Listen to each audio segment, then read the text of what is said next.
Right, good evening and welcome. So we are going to kind of jump into the Four Noble Truths to a certain degree. Are there questions that came up? I don't Read. know.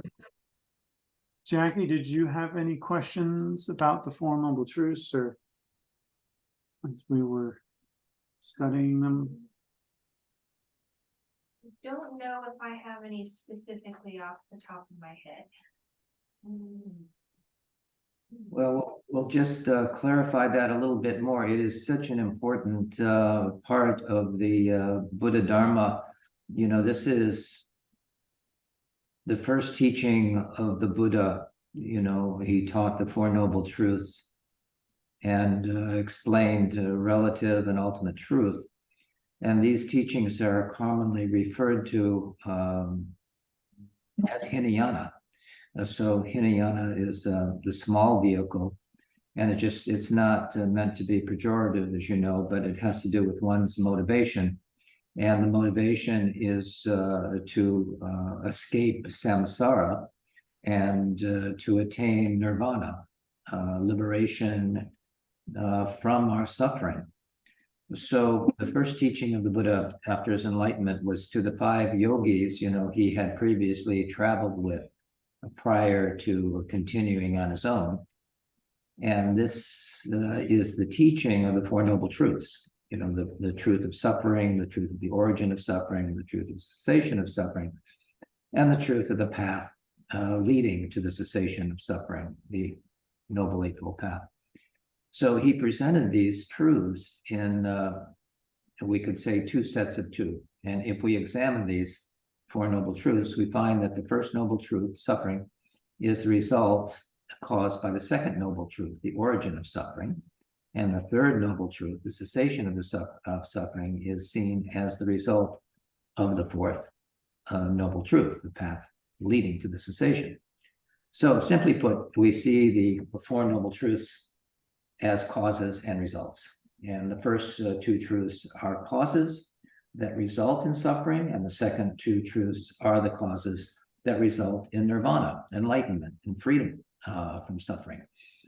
So if we were to just look at that first noble truth, it makes it clear that there is suffering, and we don't have to look far to see that in this world. And it's not just a question of eliminating the suffering itself, but we also have to eliminate the causes of suffering. And once we remove the causes of suffering, then automatically suffering is no longer present. And to eliminate this suffering, we have to become aware of the second noble truth, which is the truth of interdependent origination. And this teaching is contained in the Four Noble Truths, is how the middle way view is to be cultivated and practiced. So the Buddha said we must know suffering. And what does that mean? Well, because everything that exists or that can be experienced on the relative level of reality is made of composite elements, causes and conditions, and is consequently impermanent. Its composition will eventually break down. And the first step is to bring this realization onto the path of our awakened mind, to recognize and acknowledge it. And he used an analogy. He outlined it like a doctor diagnosing an illness. I think we've talked about this before. For most of us, it's natural to immediately think suffering is to be avoided, prevented, or ignored. But that's not what he said. You know, the Buddha taught that it is to be known. So while there are many subcategories, we will consider certain patterns in our lives that contribute to this suffering. And there are three major ones that he talked about, and you probably read them in the text. The first being the suffering of suffering, and this is the one that we're all familiar with. It is the Buddha called it the suffering of pain of birth, old age, sickness, and death. And this takes many forms in our lives. You know, there's diseases and broken bones and accidents and myriad possibilities that upset us daily. So he called this the suffering of suffering. The second is the suffering of change. And it can be, you know, I often call it the rags to riches story, but also the unknown circumstances that change the narrative from riches to rags also. And I think I may have used the example, you know, usually we think it's good to win the lottery. However, there are more stories about how winning changed individual lives in a very painful way. And, you know, the simple twist of fate that changes from our getting the dream job to getting fired and the rest. These are inevitable changes that occur in our lives. But we are creatures of habit. And for the most part, our resistance to change is a type of suffering that we experience on a regular basis. And the third is the all-pervasive change. And this is often overlooked as suffering, but it is a general feeling of malaise. It is kind of an existential dilemma that underneath, even when we're enjoying ourselves, there's an anxiety and insecurity that we can feel. Yeah, even when we're happy, we still feel doubtful and uneasy, dissatisfied, knowing it will not last. And this is samsara. You know, there's samsara can never be okay. It's always going to be fraught with difficulty. And this is what the Buddha meant when he said, we must know suffering, and consequently we come to understand its cause. And its cause is the second noble truth, the cause of suffering. And the second noble truth is the diagnosis of the disease. We said he often compared himself to a physician. And so this diagnosis of the cause or the origin of our suffering, once we realize that suffering, this dis-ease or dissatisfaction exists, we next discover where it comes from. And it is taught that our suffering originates in our false belief in a truly existent permanent self. And from this fixation arises what are called the three poisons of attachment, aggression, and delusion. And from these poisons come further negative emotion in all aspects of suffering. When we begin to look deeper into our behavior in body, speech, and mind, we realize the main source of suffering that afflicts us is our mind, our attitude. It's not something that comes from outside of us. And if we want to overcome our experience of suffering, we will have to investigate and learn how to uproot our endless forms of excessive desire, craving, grasping, clinging, and attachment. So we might ask the question, why should I uproot these tendencies? Well, it's obvious in the teachings of the Buddha is that by uprooting these habitual patterns that we end suffering, the actual causes of our suffering. And we see how suffering is connected to our actions. This is why to eliminate suffering, we must become aware of the second noble truth, you know, of interdependent origination. It's also called dependent origination.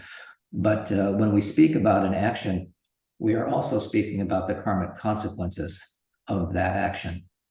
So we are constantly accumulating these different types of karma, depending upon the motivation and intention of our action.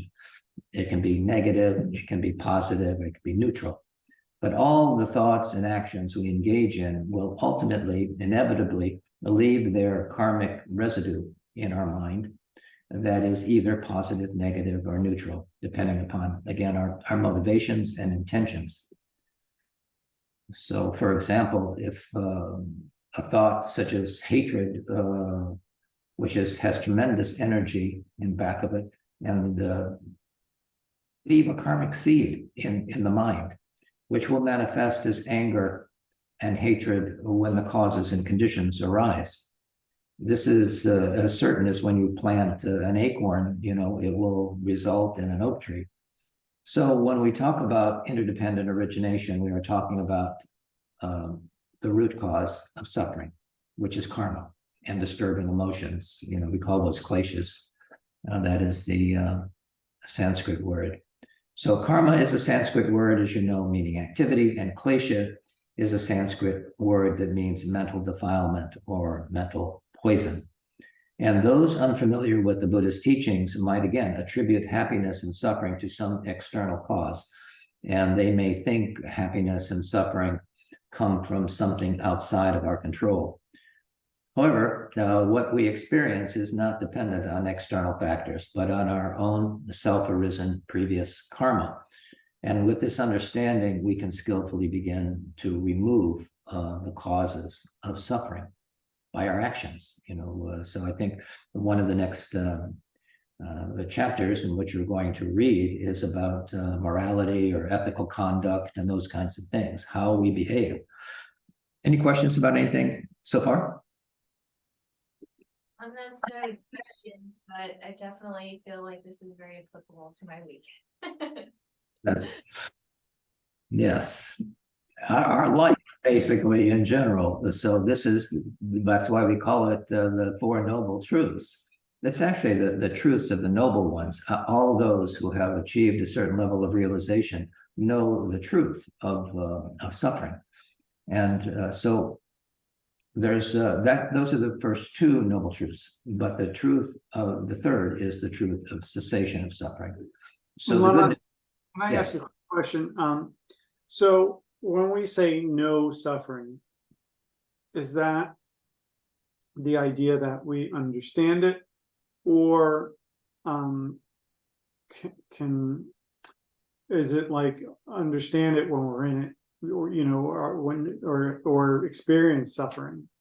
all of the above, both of those. I mean, that's both knowing suffering. It's arising, what causes it, and how we participate in it. Because I feel like most of the time when we have suffering, our instant reaction is to be why am I suffering and how do I get out of it? It's quick. Yeah, exactly. And that's exactly what the Buddha said as well, but that's not going to get you very far. It's they say it's like shooting yourself with a second arrow.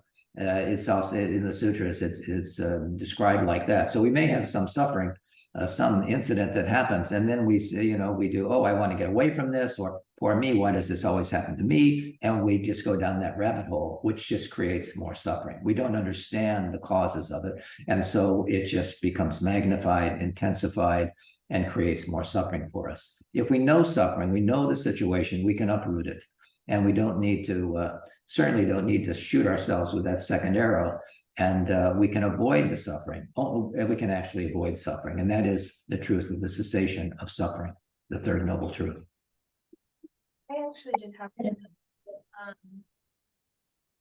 so when you were talking about needing to remove the causes of suffering, and I was thinking about like fight or flight. Is that kind of like or related, I guess? Well, explain what you mean by that. Like when I feel like I am stressed out or like experiencing some kind of suffering, whether it's I guess emotional or stress or even painful, I guess I'm maybe more talking about like emotional stress, and I feel like I don't like this, I want to like get away from this, and I kind of do I fight for this or do I flee the situation? I kind of have a tendency to like, oh, I don't like this feeling, I'm gonna go away. But we have to see what that situation is, why we want to run from it, and maybe we can just see it more clearly and see its arising, how it has arisen from our craving, our clinging, our dissatisfaction from the myriad possibilities that we have. It just didn't match our reality. This is not what we bargained for, but that's samsara. And we have to understand that it's our clinging that creates our attachment, that creates really the suffering to a particular outcome, to a particular situation. And the degree of our suffering is the degree of our attachment. Okay.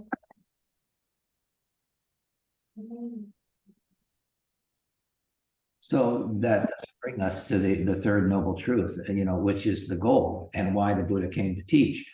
He said he was here to show us the way to end our suffering and free ourselves from suffering. So if the Buddha stopped with the first two truths, that would be not so good, that there's suffering and a cause. But he said that there can be a cessation to that suffering. We can end our suffering, fortunately. So we first looked at how, given our human condition, suffering and dissatisfactions are, as you just mentioned, are ubiquitous in our lives. And you said, oh, that sounds like my day or my week or my life. Then we looked at the cause of the suffering arising from the three poisons, karmic causes and conditions, and our false belief in this truly existent permanent self. Once we see it more like a dream, we can disengage from it and get a little bit of a perspective, a little bit of a view. We don't have to get lost in it. So in the third noble truth, the truth of the cessation of suffering, Buddha taught that there is a remedy, for the suffering that pervades our samsaric existence. And again, samsara, I think, is a word that you're familiar with. It is because of our misunderstanding of the nature of reality that we continually go round and round, life after life. And our experience of old age, sickness, death, rebirth is a result of accumulated karma experienced in previous lives up until now. So we are still processing karma from innumerable lives since beginningless time. And we will continue to reincarnate life after life until our karmic seeds are finally exhausted and Buddhahood is achieved. Buddha has completely exhausted all those karmic traces and is no longer creating karma nor having the result of previous karma. So the good news is that we do have control over our suffering, and we are the only ones responsible for the karma and disturbing emotions we ourselves create. We don't need to look any further to anyone or anything to remove our suffering. As we know, as we've seen with the truth of interdependent origination, what we experience is entirely in our hands. Simply put, virtuous actions result in happiness and unvirtuous actions result in suffering. So fortunately, our suffering is only temporary and we can go beyond it. While living in this world, it is possible to achieve real peace of mind in this life. And attaining this peace of mind means freedom from desire and attachment. One's mind will no longer be afflicted by mental delusions and emotional afflictions, and we can rest in the mind's clear awareness naturally and unperturbed. We can be at peace, in tranquility and ease. So when we have discovered the origin of suffering and have uprooted its causes, our ego clinging and disturbing emotions, they will cease. Our suffering will cease. And in this state, all mental delusions and emotional afflictions will have been overcome. And the mind is liberated from habitual fixations, the cause of suffering. It seems simple, and the Buddha really said it in such a way, hopefully, that it is understandable. This is the first teaching that he did, and it is the backbone of all the teachings that he taught. And the truth of the path leading to the cessation of suffering, I think we went over those at one time. Did we not talk about the eightfold path? Yes, we did. Yeah. So the fourth noble truth is called the truth of the path because it leads to the ultimate goal. So we follow the path step by step, stage by stage, until we've completed the journey. This is the cure that leads to the cessation of suffering. So when the Buddha taught these four noble truths, he showed the cause and effect relationship. He showed how neither our suffering nor our liberation are random occurrences. There's a cause for our suffering and equally a cause for ending our suffering and achieving liberation. Thank you. and the means, as we said, that he taught to achieve the goal of liberation. The method for progressing along the path to enlightenment is known as the Noble Eightfold Path, and it consists of the training in 3 areas: morality, meditation, and wisdom. So I don't know if you've completed that part of the book yet, the training in the Noble Eightfold Path. We can review it again if you wish. I think we're just getting in, I think we're just getting into it. Yes. So morality means cultivating virtue through discipline. It does require some motivation and discipline to protect oneself from wrongdoing, and consequently accumulating the negative karma that leads to our suffering. And just to, in terms of morality, it includes right speech, right action, right livelihood, and right effort. And then there's the training in meditation, or samadhi, is through cultivation of tranquility meditation, shamatha, and penetrating insight, vipassana. And this includes right mindfulness and right concentration, 7th and 8th of the Noble Eightfold Path. So altogether, the Noble Eightfold Path describes the right view, right thought, right speech, right action, right livelihood, right effort, right mindfulness, and right concentration. And those last 3, well, the first most important one really is right view. We have to know why we're doing this to begin with, and that is the first. You have to know, as the Buddha taught, about this, the Noble Eightfold Path, and about the 4 Noble Truths, which is fundamental. And if we understand those and practice those, that can be a vehicle for our liberation. But that's not the only thing, as we, it is a graduated path. And as we continue, this is the Hinayana view. We're still, talking about the Hinayana view that will lead to arhatship, or the understanding of suffering and release from suffering. But it's not the complete path. We have to look at the Mahayana. To cultivate loving kindness and compassion, the Mahayana view, the way of the Bodhisattva, is needed to complete the path. But this particular view is foundational. I mean, it is again, when you're building a building, you have to lay the foundation so that the building will stand and be firm and secure. So this is that foundation. And right view is the guide to the entire path. It is the foundation for the study of the path to liberation from suffering. And our study must begin with the proper motivation. So we have an experiential understanding, and not just an intellectual or theoretical understanding. We have to hear it, we have to contemplate it, and we have to practice it.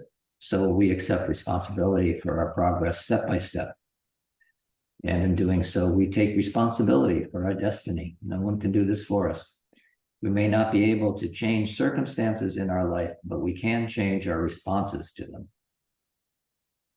So that is key. Our views and beliefs are key in determining our attitudes and actions.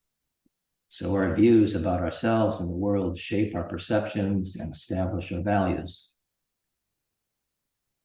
They create the lens through which we interpret the world and the meaning of our existence.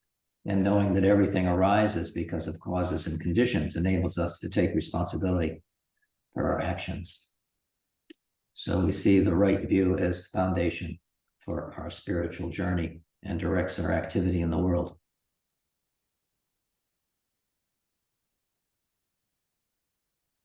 So there are the Hinayana teachings, the Mahayana teachings, the Vajrayana teachings, Mahamudra teachings, each of these traditions has developed its way of defining these various methods. And it's important for us to continuously strive to develop the right view in our meditation practices.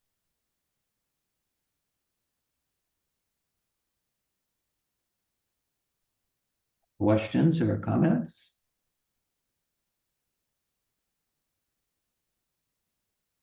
It's interesting, to me, the mindfulness one also jumps out, because when we're not mindful, I guess the correct view will lead to mindfulness, but it seems like when you're not mindful, you lose track of all the other paths. Yes, absolutely right. So, I mean, we hear a lot about mindfulness now more than ever, but it is the seventh of the Noble Eightfold Path. It comes after right effort, because it does require effort. It's just mindfulness doesn't happen on its own.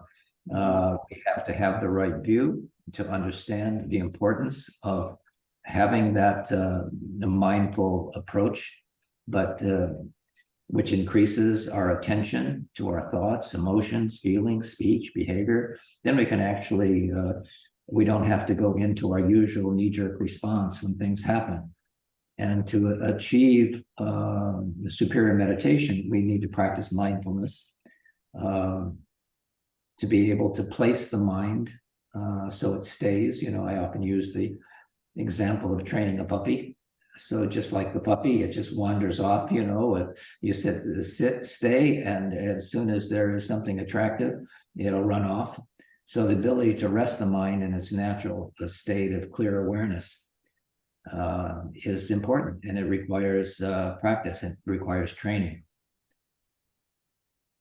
So in meditation, we have mindfulness. Our mind is clear, aware, present in the moment. And that nature, the nature of the mind is clear awareness, but it is so diluted and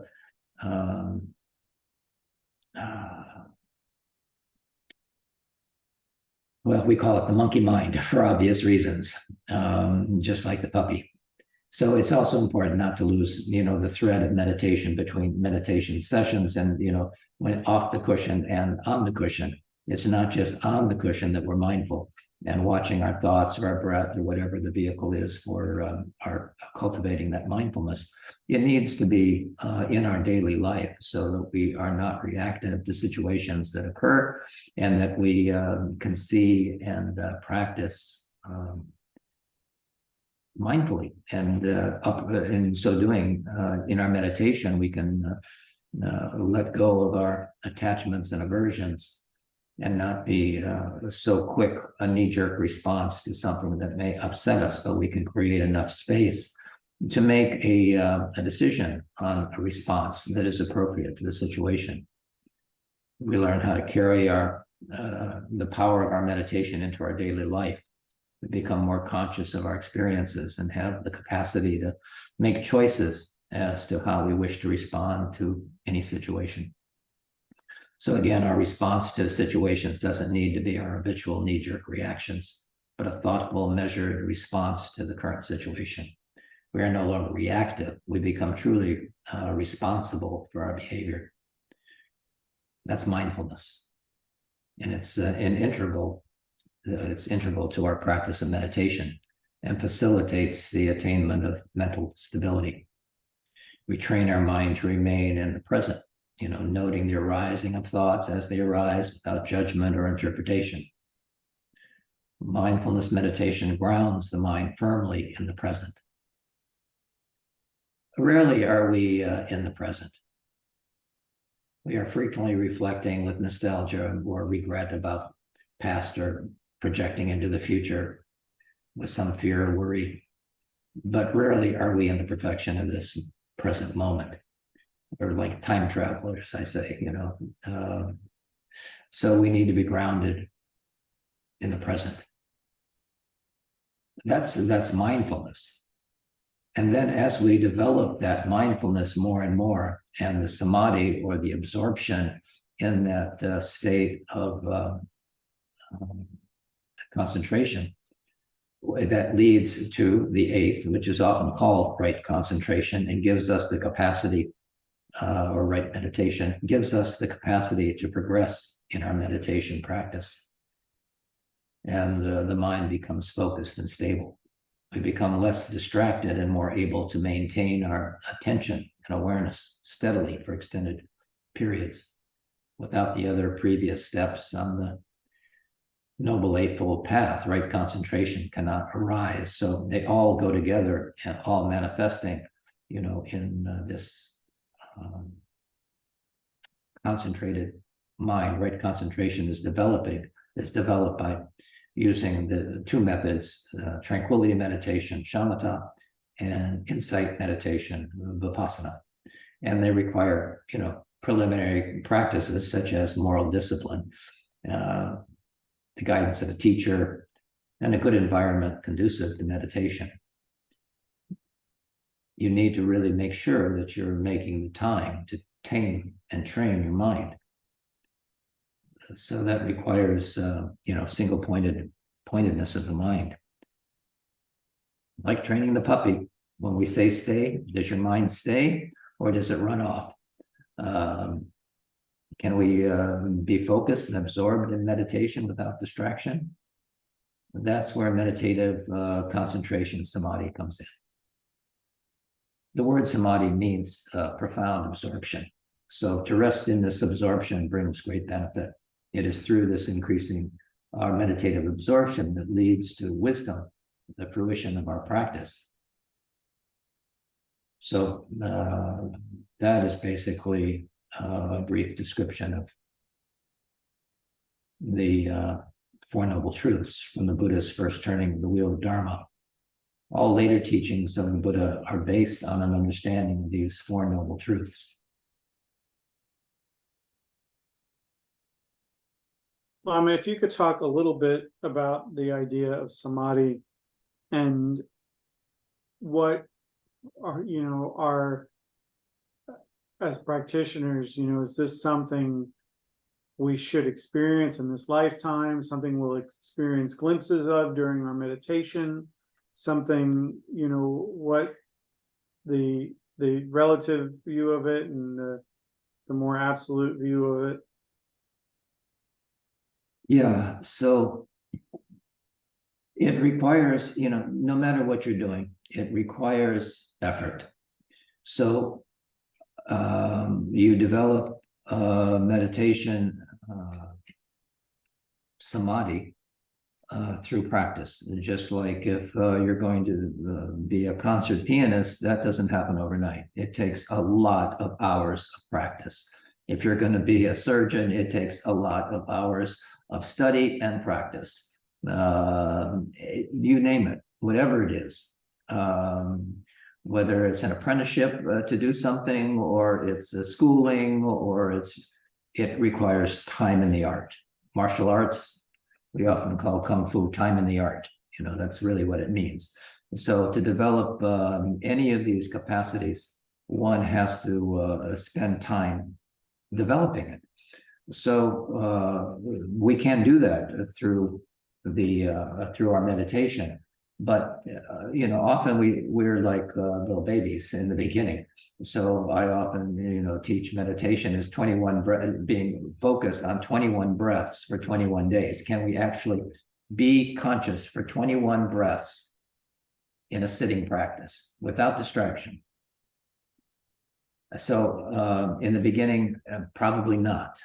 I mean, hopefully you can do that without a problem.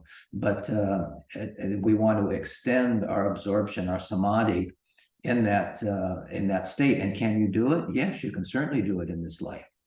But you have to attain that level of absorption, which means putting time into your meditation practice to sit undisturbed for extended periods of time.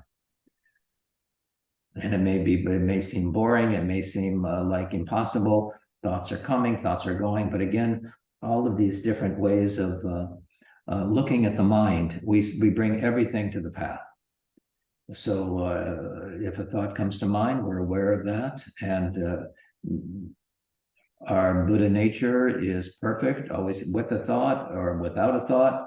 Sometimes there's active mind, sometimes there's inactive mind. We can actually rest, but it only happens with practice. So we say that we have to understand the nature of our mind, and as we do study, we contemplate it, and we practice. So this has been pretty much the Hinayana view, but from the Mahayana perspective, the Buddha's second turning of the wheel is seen as the ultimate definitive meaning. The Buddha taught that all conditioned existence is identified by three marks of existence: impermanence, anicca, anicca, suffering or dissatisfaction, dukkha, and no self or egolessness, anatta. And these three marks apply to all conditioned things. This is accepted in the Hinayana and Mahayana schools. So we touched on this when discussing the three kinds of suffering, but it needs to further clarify the term anatta, or selflessness or egolessness. This can be a little more difficult to grasp. And the Buddha taught that there is no unchanging, permanently existing self that inhabits our bodies. And we do not have a fixed absolute identity. The experience of I continuing through life as a separate, singular being is an illusion. And what we call the self is a construct of physical, mental, sensory processes that are independent and constantly in flux. It is this illusion of a separate, permanent self that chains us to suffering and dissatisfaction. So we put most of our energy into protecting this image of a self, trying to gratify it, clinging to impermanent things we think will enhance it. And the belief in this separate, permanent self leads to the craving that, according to the Four Noble Truths, is the source of our suffering. So as we gain wisdom, prajna, through our meditation, we begin to break down this sense of a permanent self. We become less self-centered. And we said that the Buddha used the analogy of a physician. So the teaching on the Noble Eightfold Path provides the medicine to remove our misunderstandings, so we become less self-centered and less attached to impermanent things in general, including ourselves. As we investigate and meditate upon the truth of these three marks of existence, we will develop the factors of enlightenment. There are 37 factors of enlightenment, such as equanimity. And in doing so, we'll be able to develop stability and serenity. So our practice continues. It's never ending. The teachings of the Buddha are so vast, but they are. We can implement them.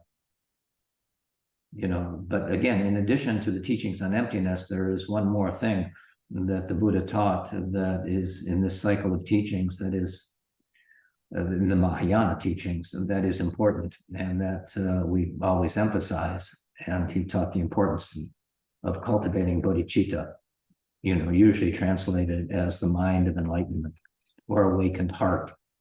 And this is the heartfelt wish that all beings, not just oneself, may attain the state of perfect enlightenment. The bodhisattvas pledge themselves, by taking a vow to commit to work diligently to lead all beings to that enlightened state. This commitment to work for the welfare of suffering beings until enlightenment is reached is the hallmark of the Mahayana path. And when we realize selflessness and combine this with loving kindness and compassion, it becomes the perfect Mahayana expression of bodhicitta. So we'll be practicing a method, a skillful means to practice and cultivate bodhicitta, the mind of enlightenment. That is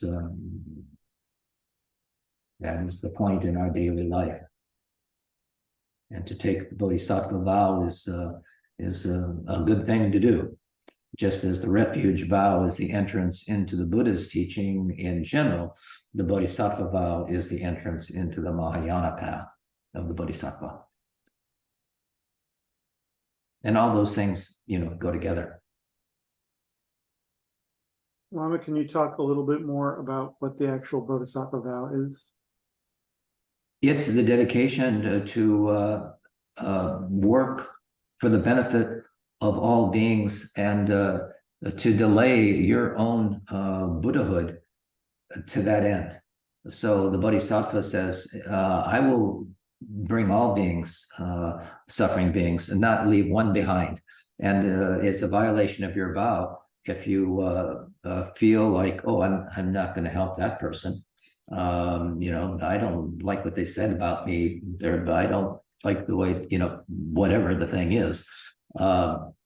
You transcend any personal kind of feeling other than that person is suffering, they have Buddha nature, and I'm going to bring them to complete enlightenment. So you treat them, in that way. So the third turning of the wheel of Dharma to his retinue of bodhisattvas, monks, and a host of other beings, the Buddha went further into the nature of mind.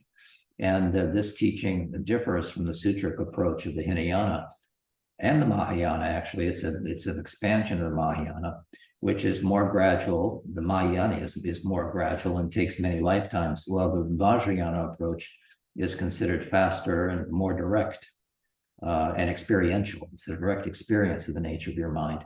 Both approaches seek to achieve the same realization, however, they do so by different means. The third turning of the wheel refers by many names. It's referred to by many names: Vajrayana, Tantrayana, Mantrayana, but it includes the visualization of peaceful and wrathful deities, yidams, in pure realms, and recitation of the sacred sounds, mantras. And the mind's nature is not mere nothingness, a state of non-existence, but luminous awareness beyond conceptual fabrication.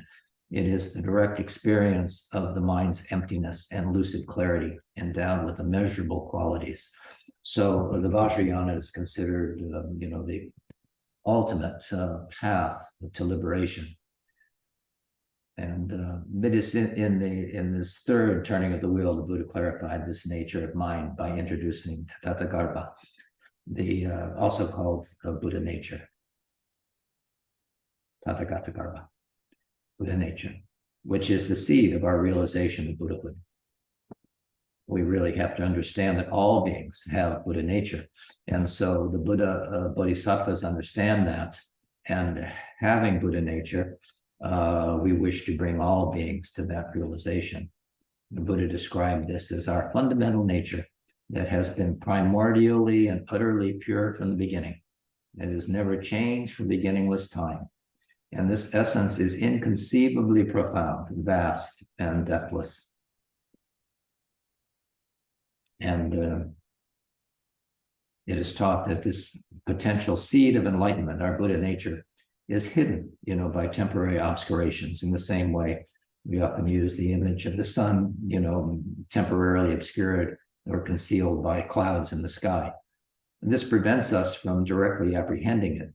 And by practicing, in the ways that we're taught, we can remove those obscurations and directly apprehend the brilliant nature of our mind.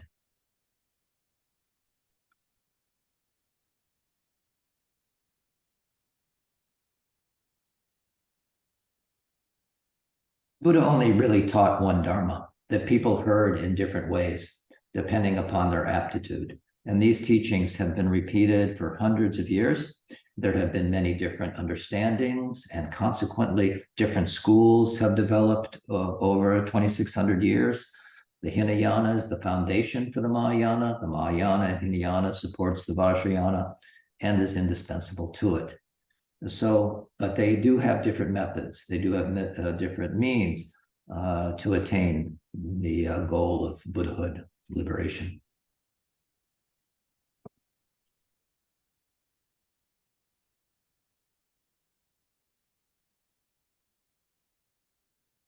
But it takes perseverance. It takes having the right view that creates the right kind of perseverance and dedication to the path.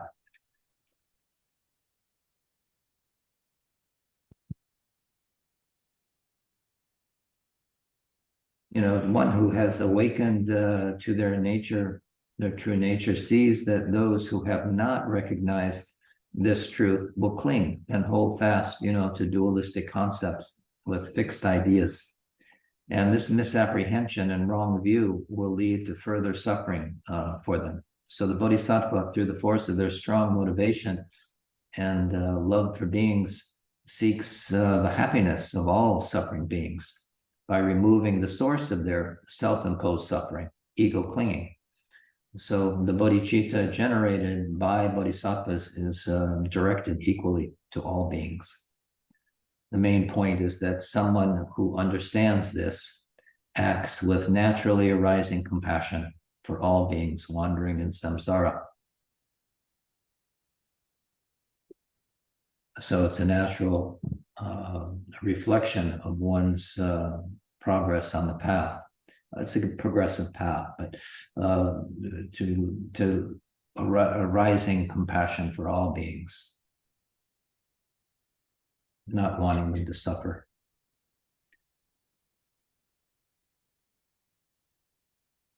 Did that answer your question, Mike? No, that was really good. I think sometimes we get caught up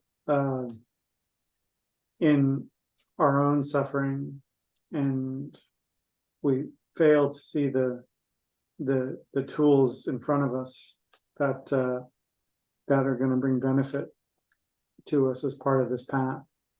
And absolutely true. Yeah. Kind of like the wave idea. One minute we're sitting, we're practicing, we're meditating, and the next minute, why are we angry again? Where did this come from again? Where did this suffering come from again? And it really never left. It's just we're not digging into it, understanding it sometimes. Yeah, that's true. But on the topic, oh, sorry. I was going to say, on the topic of compassion, did the Buddha ever say anything about forgiveness? Oh, absolutely. Forgiveness is imperative. It's a kind of, we might say, part of generosity as well, to be able to give loving kindness and compassion and teaching to those people. We have to stop and think, if someone has done us some harm, what is their situation? Put ourselves in their shoes when there's some violation of who we are. It's also our attachment to the self. Someone may have said something we didn't like, and how could they say that about me? How can they hurt me? And it doesn't mean that we disregard, the action, but we have to be compassionate. We have to see, what we're all different.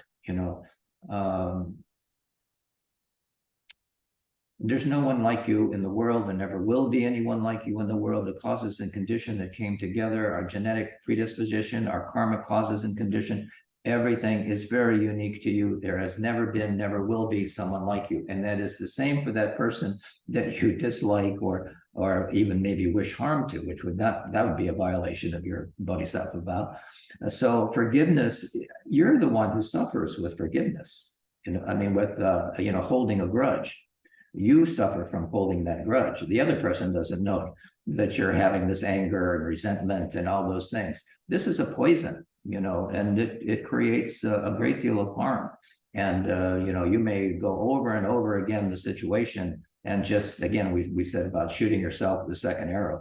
You just continually ride that wave of negative emotion, and you were the one that creating it, So you can have the forgiveness for that person and end your suffering. That will end your suffering quicker than anything. We think it's for the other person. It is for you to do that. You can let go of that burden and that negative emotion that is creating so much suffering. There's no other word for it. when we say forgiveness, you are harboring some kind of negative feeling towards somebody or something or some situation. Does that make sense? Yeah, it makes perfect sense. About the fact that if you can't forgive and have compassion, that you create your own suffering. Yes, you're the one who suffers in that situation and continue to suffer until you forgive and want to have that person have happiness and the causes of happiness and be removed from suffering and the causes of suffering. As I was going to say, that we don't know what created that situation, what they were going through, having a bad day, how they were treated as a young person, or, there's so many things go into a particular event. And we are not omniscient enough to know all the causes and conditions that go into that relationship with that person. But, we can say that we've had this relationship with that person before. Everyone we say has been our mothers, but they've been everything to us in every form of relationship you can imagine. And so we have the opportunity now to purify, to neutralize, and heal whatever that situation was that created this negative event. But only we can do that,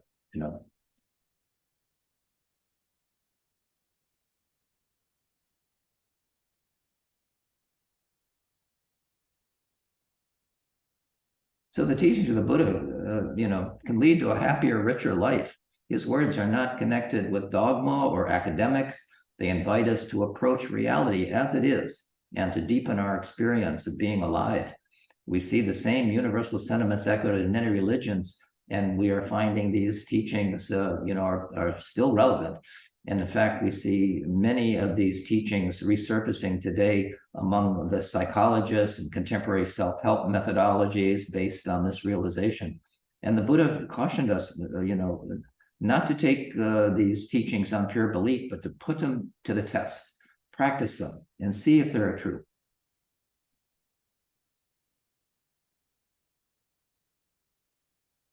I always say that Buddhism is a supreme psychology, although Buddhism is viewed as a religion and has many millions of followers. It isn't about worshiping a divine being. It's about awakening to the truth of who we are and experiencing it directly. So we must start with a recognition of our good fortune of being born human and encountering these the Dharma teachings, so essential to our progress on the path to awakening. We have been wandering in samsara for a very long time, and we now have a tremendous opportunity as a result of our accumulation of merit and positive actions over eons. And the ripening of this good karma must not be wasted, but used as a catalyst to proceed with diligence and perseverance until the goal is reached. So there are two faults in this practice. One is not starting, and the other one is not finishing. So we want to take it to its completion. And that requires, as we were saying, proceed with diligence and perseverance until the goal is reached.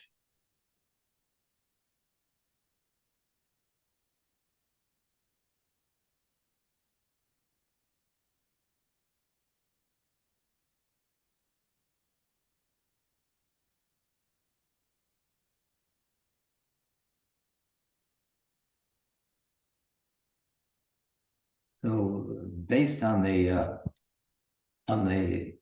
Noble Eightfold Path, or the Four Noble Truths, there are the four thoughts that turn the mind to Dharma, which are very good to contemplate, these four thoughts. And I think you're all familiar with them. We can review them if you like, but we are very fortunate to have this opportunity of a precious human birth.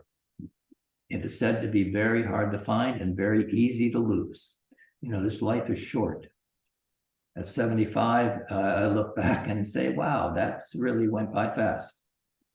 And so the first of the four thoughts are to really appreciate how fortunate we are to have this human birth, but not only that, but to have come across the Dharma and have teachers to express that Dharma to us, and to have the opportunity and the freedom to practice. You may think you have no time or freedom to practice, but that is not true.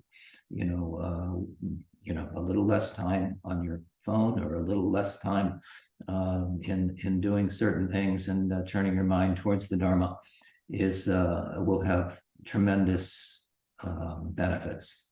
So to consider the four thoughts that turn the mind are, consider how fortunate we are to have this opportunity of a precious human birth. And the second being, that this precious human birth is impermanent, and we should use our time wisely. None of us know how much time we have left. I always say we don't know what's going to come first, death or dinner. And it is like that. No one knows. The third is, how we create karma through our actions, and how our happiness or suffering is the result of our positive or negative actions. Karma is the third. And the fourth is the unsatisfactoriness of samsara, and the realization that the nature of samsara is suffering, and the resulting in continuous cycling in rebirth, in birth and death, and in one of the 6 realms of existence. And we've been in all of the realms of existence as well. We have the good fortune of being born in the human realm, one of the 6, and it is considered better than the God realms, because we have the opportunity to practice. We are not so blissed out by the life as a god, but again, in the God realms, that is samsaric. It is a samsaric realm, and you will fall from that realm. It is, there are different emotions that lead to these different realms. In the God realms, it's pride, and you may have been very good in past lives and benefited others, but it was a tainted kind of thing, maybe for approval or recognition or honor or fame or those kinds of things. So it wasn't given just out of the purity of generosity. It was tainted. But nonetheless, it was it was a positive action, karmically. So that can lead to birth in the God realms, and they are blissed out. They are very happy in their world, and they live long lives. But it does come to an end. And it is said that the suffering of the gods, when that time comes, their beauty begins to quickly evaporate, and there are signs. They're said to have certain flowers on them. Those flowers die, and their appearance, they smell. There's a whole thing in the sutras about what happens in the God realms when you've exhausted that good karma that put you there. And you fall generally to lower states because you've exhausted the good karma that you previously had. So we don't want to continually cycle in samsara. So the fourth thought is the unsatisfactoriness of samsara, no matter which realm it is. And needless to say, the hell realms are suffering in the most extreme sense. And it's not that someone puts you in these places. It's our own action that puts us in this situation. Our anger in particular, our hatred in the hell realms. That is a very strong emotion that leads to very negative states. And of course, because it leads to negative actions that are karmically have consequences. So, this precious human birth, is from having abandoned negative actions and accumulating merit from the cultivation of positive action in the past.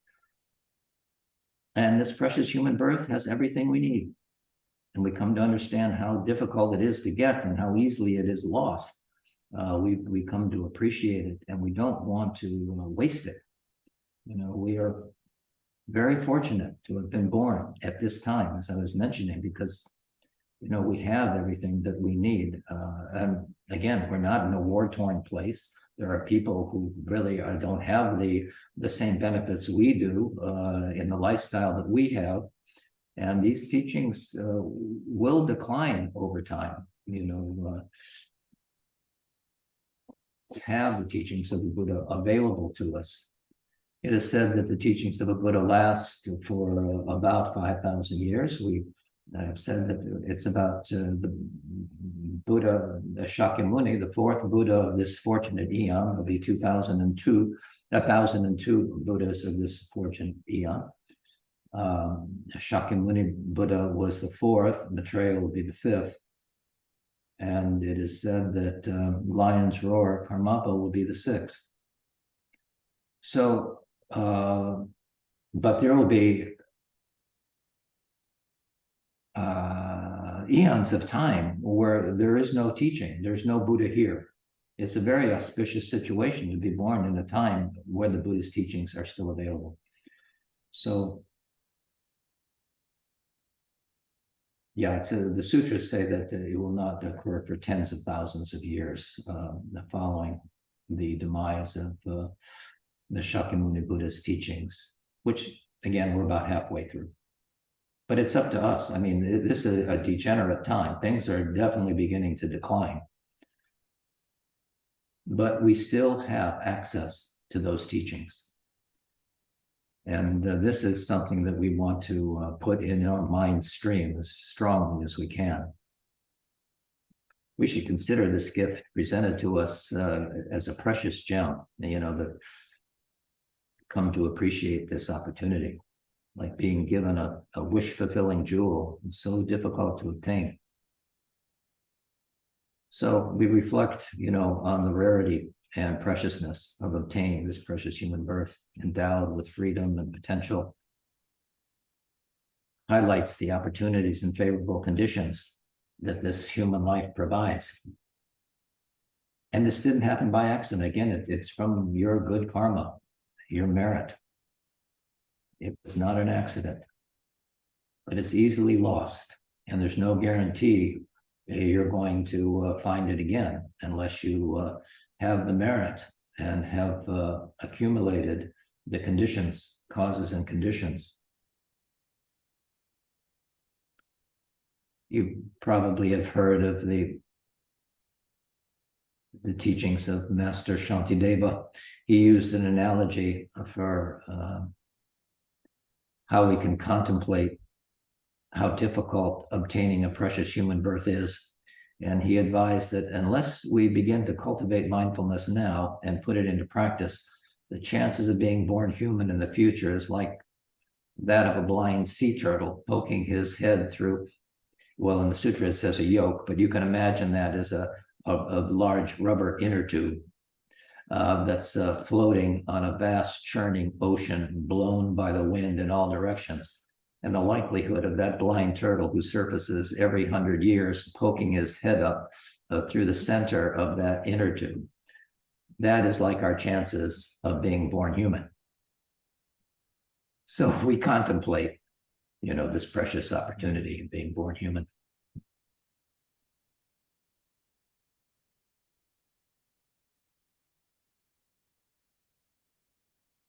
Do you want to hear the other three thoughts that turn the mind? What was that, Lama? Would you like to hear the other three? No, yes, I think it's good to go. It's amazing, or I guess it's not amazing when you talk about the rarity of the situation, but as we practice and then we observe the world around us, how hard it is for others to see the benefit that these practices can bring, and how caught up the rest of the world is involved Right. in hate and fear and all of these other things. Exactly. So that's why this is so important. If we look around, we see not too many people really have the same view, and suffer tremendously and will continue to suffer tremendously until such time that they understand the nature of reality and their own Buddha nature. The Buddha was a great guide, very skillful in his teaching. So that is the first, the preciousness of this human birth. And the second of these four thoughts that turn the mind to Dharma that we should contemplate, the second is impermanence. And we find a powerful remedy for grasping at on fixating on objects through meditation on impermanence. That this is the antidote for our fixation. Everything's impermanent, which is the second contemplation that turns the mind. And as we contemplate the nature of impermanence, we see that all things experienced by our sense faculties are impermanent and devoid of any inherent self-nature. So we contemplate the transient and impermanent nature of all phenomena. We see how all things are subject to change with the passage of time, deterioration. They come and they go. This reflection leads to the recognition of their impermanence and to the understanding that attachment to fleeting experiences and material possessions leads to suffering. We want this car, we want this house, we want this relationship. And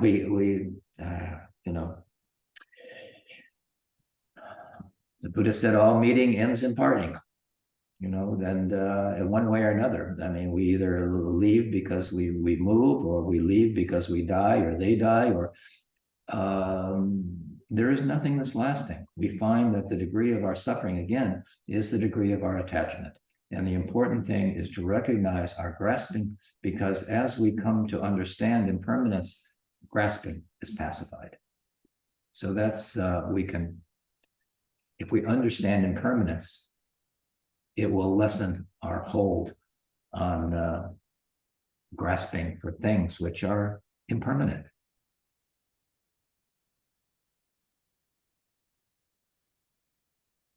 The third is karma. So the third contemplation is on karma and its result. We are taught that all phenomena arise from causes and conditions. And we mentioned otherwise known as interdependence or dependent origination. And it emphasizes that our actions have consequences and that we are responsible for the quality of our lives, recognizing the power of the choices that we make, both positive and negative. And it motivates us, to engage in virtuous actions and to abandon harmful ones, as we were saying. It's a pretty simple thing. Happiness is the result of virtuous action, and suffering is the result of harmful ones. So we want to engage in virtuous action. We want to abandon the negative, harmful ones that create negative karma for us. So karma accumulates because of this interdependence, and it applies to everything.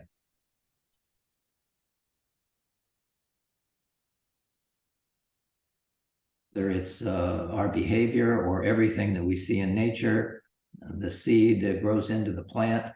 I may have mentioned, I like what Thich Nhat Hanh said. He would hold up a piece of paper and say, see the cloud in the paper.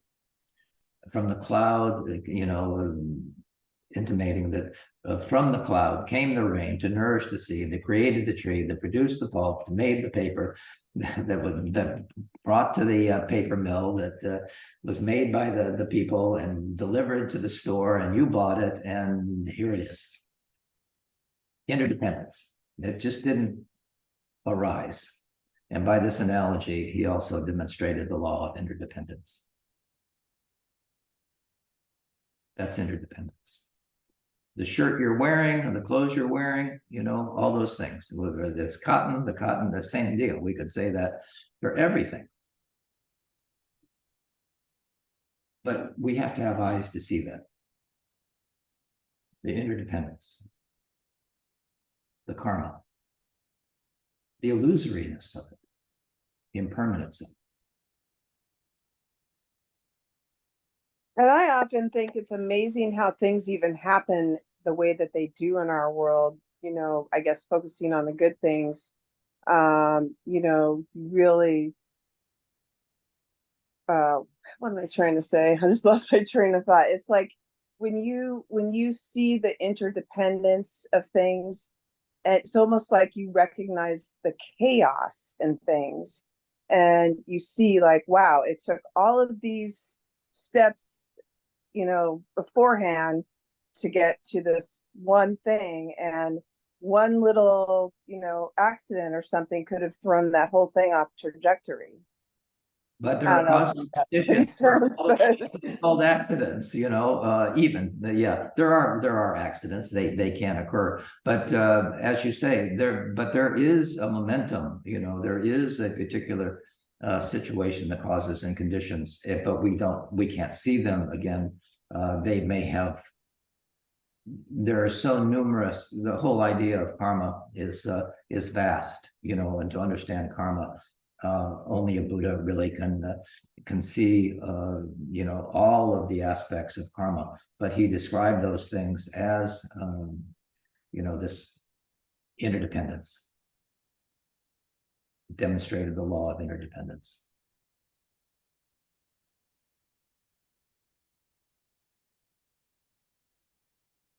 So the fourth is samsara. So the fourth thought that turns our mind that we should contemplate is the suffering of samsaric existence. And, we are to contemplate the unsatisfactory nature of samsara, the perpetual cycle of birth, aging, sickness, and death. And this reflection is necessary to recognize the inherent suffering and dissatisfaction that is present in our worldly existence and is shown in graphic detail on the nightly news. We see the samsara in all of its myriad forms, and within samsaric existence, I mean, we see the human form, we see the animals, but there are 6 realms. The 3 lower realms include beings in the hell realms, hungry ghost realms, animal realms, and there are also 3 higher realms, the human realms, the demigods, and the gods.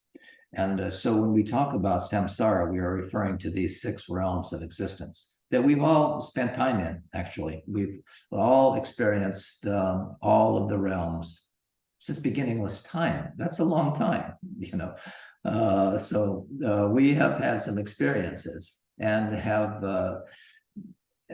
learned a few things also to be in this situation. We have, it's hard for an animal to get out of the animal realm. I mean, if you're an alligator and you want to chomp on that duck or that fish or that turtle or whatever the thing is, that's there's karmic consequences for killing that animal. And you don't have the insight to see how these conditions, affect everything. I mean, we're talking about interdependence. So every thought that we think, to a degree, has a karmic consequence that leads to a result. So the Buddha said that there are these realms are actually projections of one's mind. Again, we were talking about the hell realms, for example. There's not a divine being who sends you there because of your actions. You do that all by yourself. It is your mind. Just as your mind is experiencing this world right now, and it seems very real, and but it is like a dream. When we're in the dream and we're having a cup of tea, we have the cup, we fill it, the cup in our dream holds the tea, we drink it, all myriad things happen. It's very real, just like this life. And when you wake up, you can think, wow, that was intense, or whatever it was. But this is very dreamlike as well. So the Buddha said that these realms are actually projections of one's own mind. And in the ultimate sense, the 6 realms of beings do not really exist. So this human realm does not really exist. It is a fiction that we've created based on causes and conditions. Our minds stream. We all have a particular karmic predisposition. We all see the world in a relatively similar way. But, our life is very different than life in other places, even on this planet.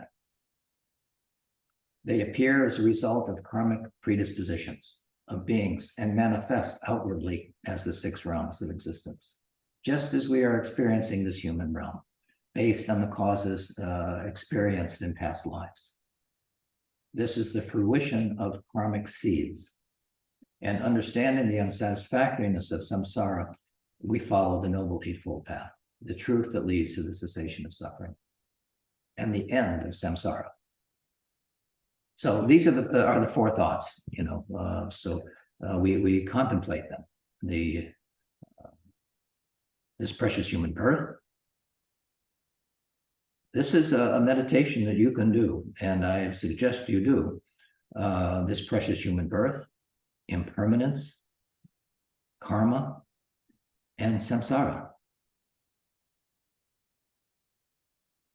And there's much that's been written in it, and you will be studying it in the text that you're reading right now. Charlotte Rinpoche will be discussing this in detail as well. So, but these are what we call the 4 thoughts that turn the mind to Dharma, because they are catalysts to move us in that direction. Sometimes we have to get hit over the head to wake up. But these thoughts should be contemplated until you feel it in your bones, the reality of this situation, these 4 thoughts.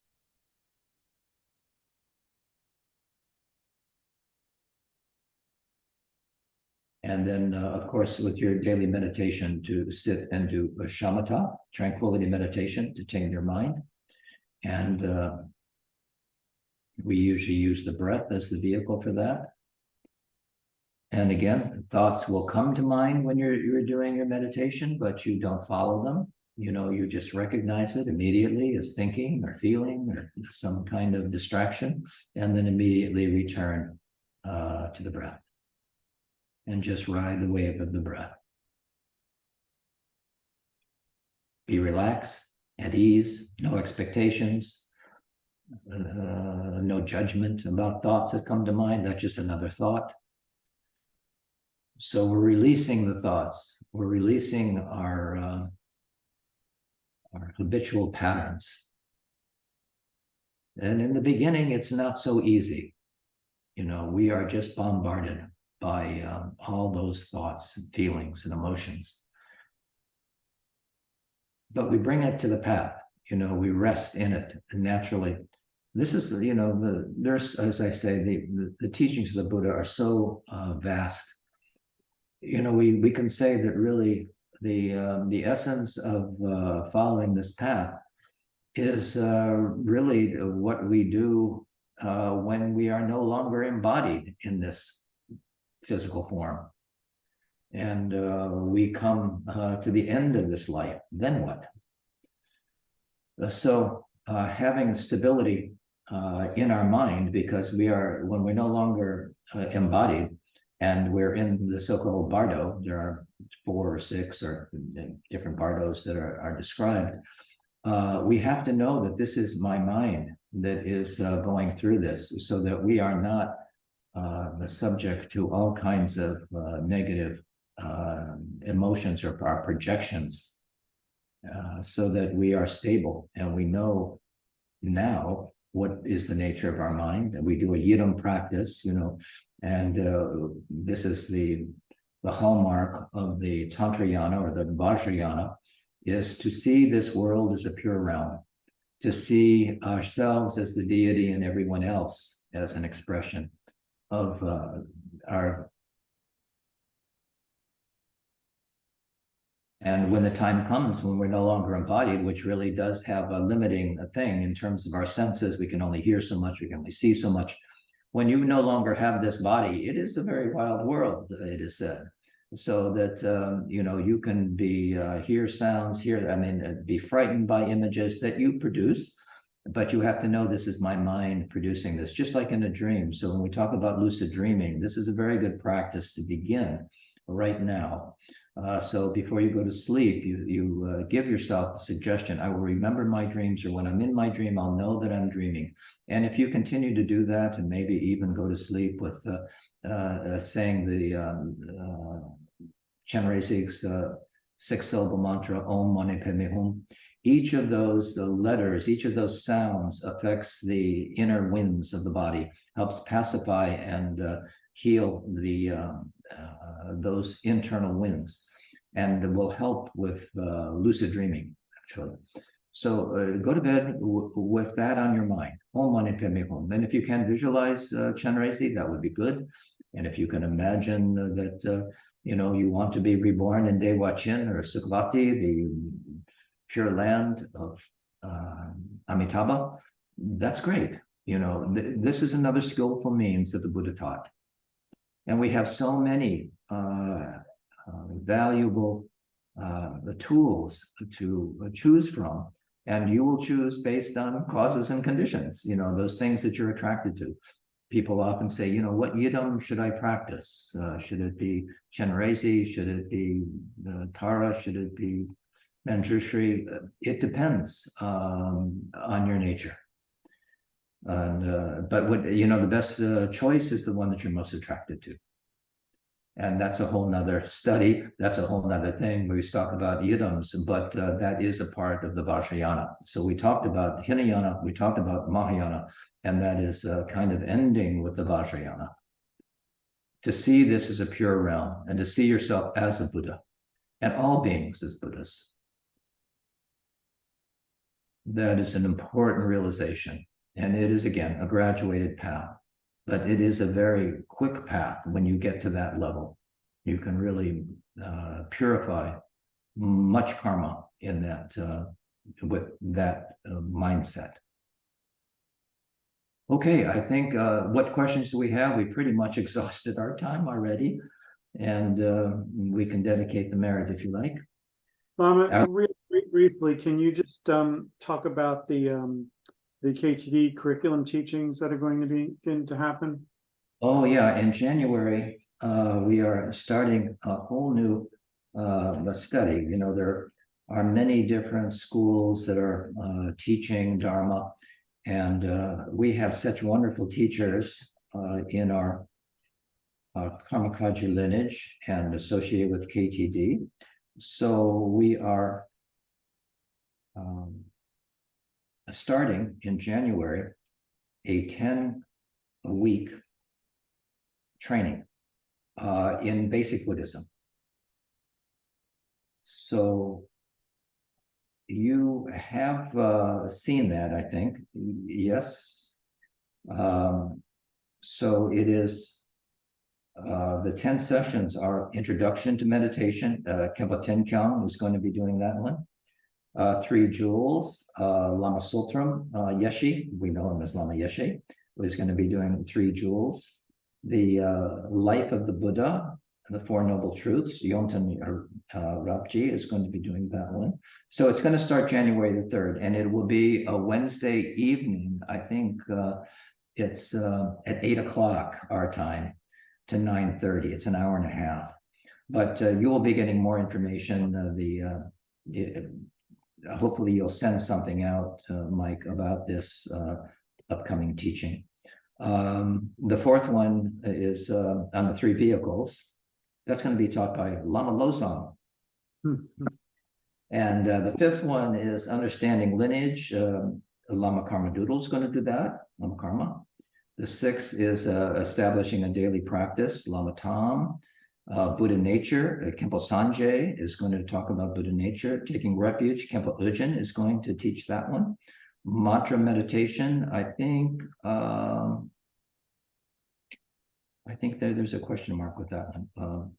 And compassion meditation, Lama Kathy is going to be teaching that one. So it's going to be a wonderful series, and this is the beginning part. There will be another intermediate session, 10 sessions, and there'll be a more advanced session. There'll probably be 3 different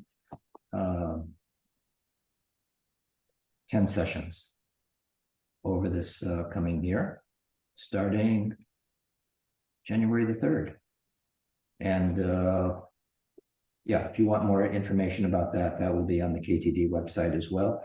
And Mike will be able to send that out to everyone too. So any other announcements? Anything else? Is there anything else you wanted to know, Mike, about that? No, that was great, Lama.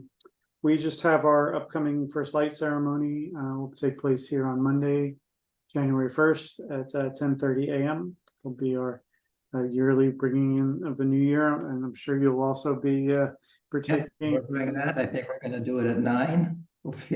But, yes, yeah, we're going to have a very nice celebration. We've been doing that for years, as have you. So this first light is done across the world, actually, at daybreak or close to it. So this first light, that's where the name comes from. All the centers across the world are doing this to bring peace and harmony to the world. You know, light is always a symbol of wisdom, prajna, and harmony and love. So we want to begin the year like that.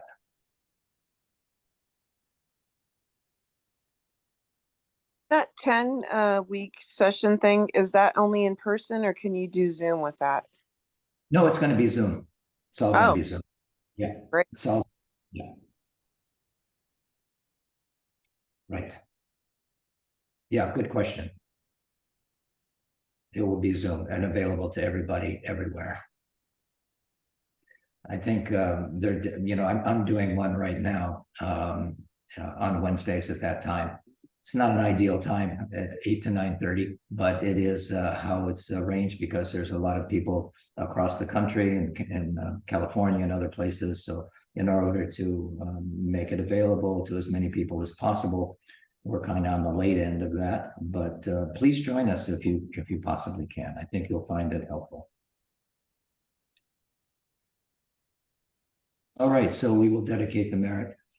So, you know, always when you're doing your practice, dedicate the merit to, this is the way we progress along the path by dedicating the merit for the benefit of all beings and their ultimate enlightenment. So at this very moment, you know, for all the peoples and the nations of the earth and for all those suffering beings, may not even the names disease, famine, war, suffering be heard. Rather, may pure conduct, merit, wealth, and prosperity increase, and may supreme good fortune and well-being always arise in the minds of beings, and may all people gain omniscience and find Buddhahood, practice diligently, and may they be happy. We dedicate this merit to that end. Thank you, everyone, for your attention and being here with us. Thank you, Lama. Thank you, Lama. Thank you. Good night, everyone. Thank See you. you Good night. Good in a night. month. Good night.